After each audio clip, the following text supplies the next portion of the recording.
Okay, sets. Let's continue now with our practice problem number 15. A rectangular box has dimensions 12 centimeters by 8 centimeters by 5 centimeters. A square pyramid with base 8 centimeters and slant height 6 centimeters sits on top of the box. Find the total surface area of the solid. So the solution, so the box total surface area is 2 times LW plus LH plus WH. Substituting the given data, the box total surface area is 392 centimeters squared. The pyramid base is equal to a squared. And substitute now the a to be 8 centimeters. We'll have 64 centimeters squared. It sits on the box top. So the portion of the back tops becomes internal and must be removed from exposed area. So the box top area is length times width, which is equal to 96 centimeters squared.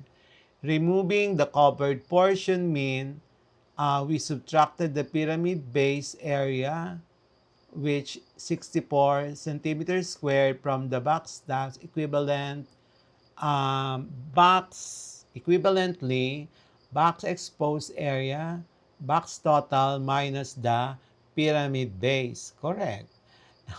And then the pyramid now is equal, pyramid lateral area is 1/2 times the perimeter times the slant height. So 1/2, 4 times 8 times the 6. So the answer is 96 centimeters squared. That's pyramid base is attached, so it's not exposed. So the total exposed area will be the surface area of the box in total minus the pyramid base plus the pyramid lateral. Substitute now the calculated data. 392 centimeters squared minus 64 plus 96. The final answer is 424 centimeter squared.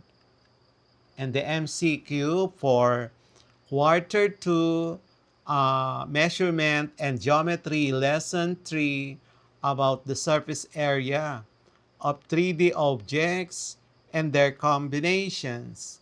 Number 1. The formula for the total surface area of a cube with side length S is A. 2S squared, B. 4S squared, C. 6S squared, B. 8S squared. Number 2. A rectangular prism has dimensions 4 centimeters by 3 centimeters by 5 centimeters. Which formula correctly represents its surface area? Letter A, 2LW plus 2LH plus 2WH. Letter B, LW plus LH plus WH. Letter C, 4LW plus 2LH. Letter D, 2 times L plus W plus H. Number 3. The lateral surface area of a cylinder is given by A. 2 pi r squared, B. 2 pi r h, C. Pi r squared h, D. Pi r squared. Number 4. Which of the following is the formula for the total surface area of a sphere? A. 4 pi r squared, B. 2 pi r h, C. 4 over 3 pi r cubed. D. Pi r squared h. Number 5. A square pyramid has a base side, length b, and slant height l. Its surface area is A. B squared plus 2bl. B squared plus 4 times 1 half BL. C. B squared plus 2 times 1 half BL. D. B squared plus 4BL. Number 6. What is the total surface area of a cone with radius r and slant height L? A. Pi r squared plus pi r L. B. Pi r L. C. Pi r squared plus 2 pi r L. D. Pi r squared plus pi r L. Number 7. A cube has a surface area of 150 centimeters squared. What is the length of one side? Letter A, 5 centimeters. B, 6 centimeters. C, square root of 25 square root of 25 centimeters squared. D, square root of 30 centimeters. Number 8. The surface area of a cylinder with radius 7 centimeters and height 10 centimeter is given by A. 2 pi r squared plus 2 pi r h. B. Pi r squared h. C. 2 pi r h. D. Pi r squared plus 2 pi r h. Number 9. A hemisphere of radius r has a surface area equal to A. 2 pi r squared. B. 3 pi r squared. C. 4 pi r squared. D. 2 over 3 pi r squared. Number 9. Number 10.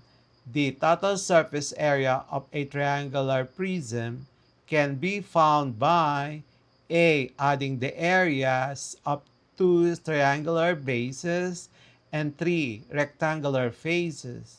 Letter B. Multiplying the base area by the height. Letter C. Adding the perimeter of the base and the height. D. Doubling the base area. Number 11. A cone and a hemisphere have the same radius, r, and are joined at their circular base. The total surface area of the solid is A. Pi r squared plus pi r L plus 2 pi r squared. Letter B. 2 pi r squared plus pi r L. Letter C. 3 pi r squared plus pi r L. Letter D. Pi r squared plus 2 pi r L. Number 12. A sphere has radius 12 centimeters. Its surface area is A. 288 pi centimeters squared. B. 576 pi centimeters squared. C. 144 pi centimeters squared. D. 432 pi centimeters squared. Number 13. Which of the following has the largest surface area for the same edge length A? A. Cube. B. Sphere. C. Square pyramid. D. Cylinder. Number 14. A right circular cone has diameter 10 centimeters and slant height 30 centimeters. Its total surface area is A. 90 pi centimeters squared. B. 169 pi centimeters squared. C. 325 pi centimeters squared. D. 130 pi centimeters squared.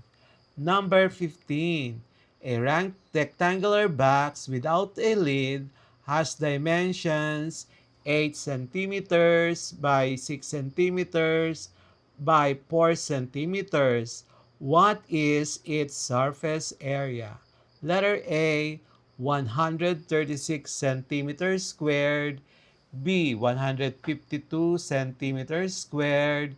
C, 160 centimeters squared. D, 208 centimeters squared. For the answer key for today's lessons are as follows from number 1 to number 10.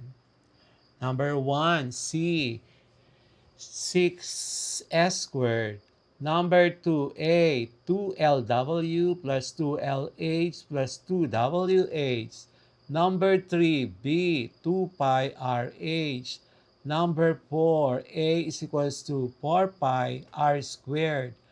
Number 5, b squared plus 4 times 1 half bl. Number 6, a, pi r squared plus pi rl. Number 7, A, 5 centimeters. Number 8, A, 2 pi r squared plus 2 pi rh. Number 9, B, 3 pi r squared. Number 10, A, adding areas up to triangular bases and 3 rectangular faces. Number 11, B, 2 pi r squared plus pi rl. Number 12, B, 576 pi centimeters squared. Number 13, A cube.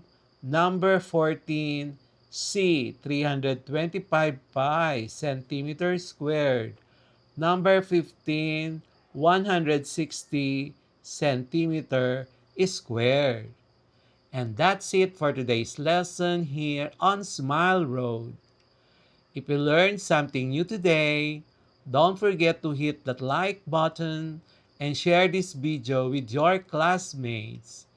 And make sure to subscribe and tap the notification bell so you'll be the first to know when a new lesson drops.